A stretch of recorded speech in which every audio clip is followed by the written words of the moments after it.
करीब होता है, ये तो अपना अपना नसीब होता है। भाई का भाई दुश्मन संसार में, एक माँ का प्यार करीब होता है। क्योंकि आज के समय है, करीब है, सच्चाई है, करीबी है। 5 बच्चों से आज माँ पाली नहीं जाती, पर आज के दौर में एक माँ 5 बच्चों को पाल देती, बर्तन मांज कर। आजकल बच्चे क्या हो गए, ऐसे ऐसे बच्चे हो गए हैं, पानी मांग ले माँ, पानी का गिलास मांग ले, के बैठी रहे तू पड़ी रहने पानी दे बता। कोई फायदा नहीं है जी, उनकी जिंदगी खराब है जो अपने माता पिता की कदर नहीं करते। आइए भोले बाबा के समय में चल रही कैसे, क्या बात है। ओ भोले तू प्यारा से, ओ तेरे हाथ में सिस्टम सारा से। देखिए भाई आओ ना, तने सा तीर चला सारे दिए रोड़े,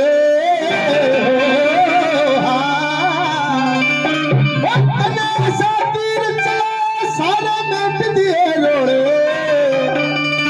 ये तेरे धाम का पानी मेरा लाई जा भोरे, ये हरिद्वार का पानी मेरा लाई जा भोरे।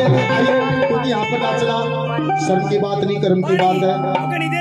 आज तक नाच लो माँ के दरबार में, अगले जन्म में कितना नाचना पड़ सके, है ना। क्योंकि हमारी आज माता बहन है कि अपने हाथ पकड़ के ठाकुर किसी ने खुशी अपने आप यहाँ पर हाजिर कर सकते। आइए कैसे, ओ भोले तू घर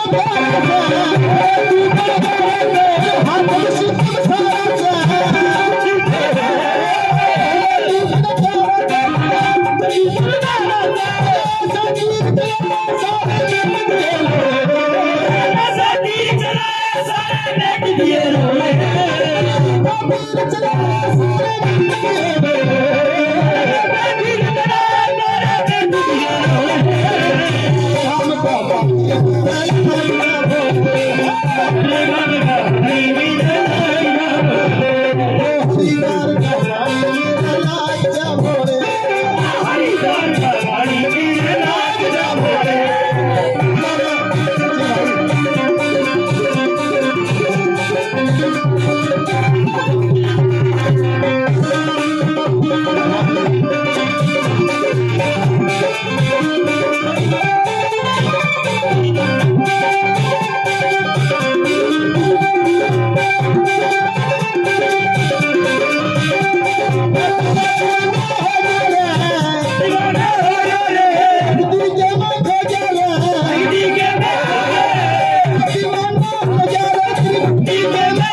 भगवान की, शेरों वाली मैया की, अजय भाई